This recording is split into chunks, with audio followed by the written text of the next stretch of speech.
Circus Diaries video ident is clips of trapeze, tight wire, books, big tops and a cup of tea. I'm on the train up to London for Greenwich Fair weekend of Greenwich and Docklands International Festival, which is a great host of street arts outdoor entertainment every year. It's my first time attending and I'm meeting my mum. What she doesn't realise is I'm going to use her responses for this video. Why would you do that? Why would you do that? So we take a walk around the festival site and there's installations and pop-ups as well as the main scheduled productions.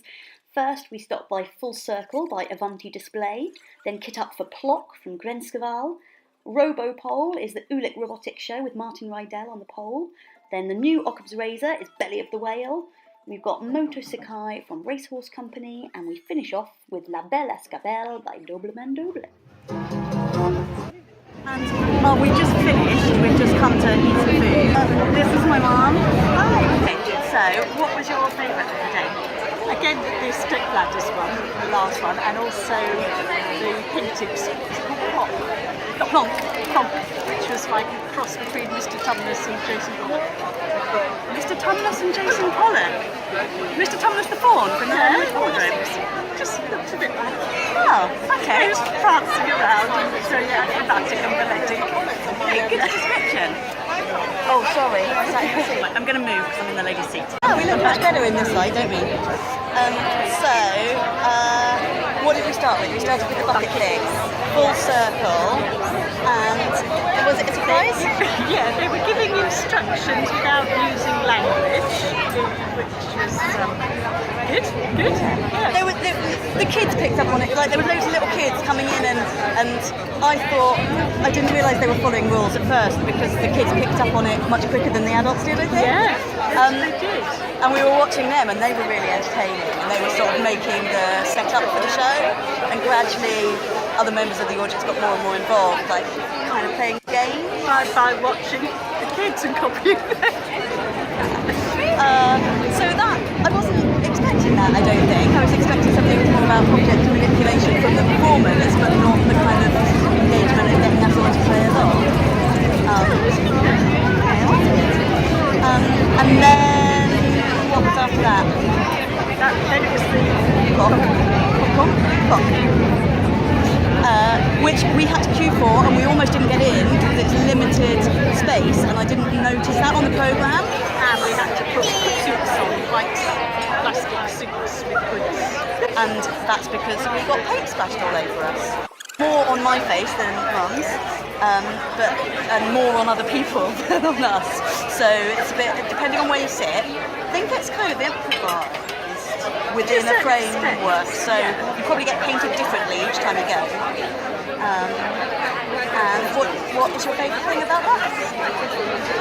When you started doing the acrobats, that was so unexpected. I thought it was just going to be paint and splashing the paint around, and then you started doing acrobats across the canvas and flicking paint with his toes. And I always want to give away the spoilers, which are the best bits, but I probably shouldn't. But yes, there's audience involvement to a lesser degree, but still in that show, I suppose. Oh, and then we went to see the really short one, which is just sort of kind of the 7 minutes of the robotic. Yeah, Robopole is called, which, like in some ways, was the most traditionally circus, because the way he kind of was presenting and running around in the ring, and it was just the short acts that could fit into a variety. Our drinks are ready. Yes, what did you think of the Robopole? See, I was having a lot of strength. When he went up horizontal, he did the things.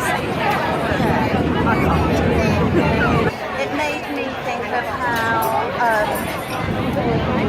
like the tradition of having trained animals in circus, and you kind of, like performers know the pace that the animal will go at.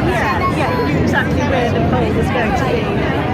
But at the same time, the animal could always change to do something or make a mistake, and the person controlling the robot in that same way could make a mistake. Yeah, so it has that same element of danger, although it doesn't look it, because we trust technology so much. We just So that was interesting, and I've seen that one on TV. And then we went and had coffee. Yes. And then we went to see Belly of the Whale from Off Razor. Yeah. It was very busy, lots and lots of people there, weren't there? Yes, yeah, and we were sat Sat on the concrete. right behind the disabled area, so our view, so there's a thing like that, An arc. and we could see the top bit when it rocked, but not the bit where it touched the ground, and it was right up against the Cutty Sar, and there were some mirrored panels behind, so sometimes I could see the reflection of what was going on, which was helpful. And it was really nice, like they kind of rigged this structure, and at a point it reminded me of a ship, partly because of the way they were rigging it, but also being set against the Cutty Sar as well, so I kind of enjoyed that. But it was quite Weren't they, of the creaking ropes? Yeah, I think they were, but I think there was live music as well. But it was kind of hard to see. I think there were live musicians, or they were doing some kind of sound manipulation on stage, but I'm not sure exactly what, because I couldn't see. And then, what was did you have a favourite bit of that? The last bit, where it seemed more freeform, where they were just jumping in and out of the end bits and having lots of fun. Yeah, fun. And then we saw Motor Sakai from Racehorse Company, which was the teeter-board. And when we turned up, they were still kind of warming up, which kind of gave a little bit of the game away, I guess, if you didn't know what was coming. But what did you think of that? That was very entertaining. A lot of the props were just used once only. It seemed a bit of a faff getting out the pot just for one thing and then putting it on again. And it took me a little while to work out what Greenwick was. Oh! I think they probably did that on purpose. I'm sure they did. Greenwick in Brooklyn Station. And what was your best bit in that?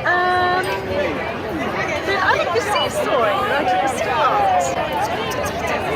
Oh, they won't hear that because they whispered. It's called a teeter-board in South. Oh, we talked about teeter-board. Yeah. I thought that was the rocky rumbly thing on the... I know that's called the roller bowler. The things we learn. And then we finished off with the La Bella Esguerra. What did we see? Yeah, that was the last thing. Yeah. And that was our favourite. Yes, it was really good. Why was Stunning, it? the last trip was really stunning. Yeah. And why was it your favourite? What, the whole thing? Yeah. The carrot, because it was so silly and knockabout to start with. But then it got more and more skillful. But still looked silly, even though it was being really silly. So, would you come again? I would, definitely. Excellent. Then I suppose I've done my job in introducing you to more strange performance art. All right, thanks, Mum. Closing credits appear on a weathered pink and grey starburst, thecircusdiaries.com, also on Facebook and Twitter.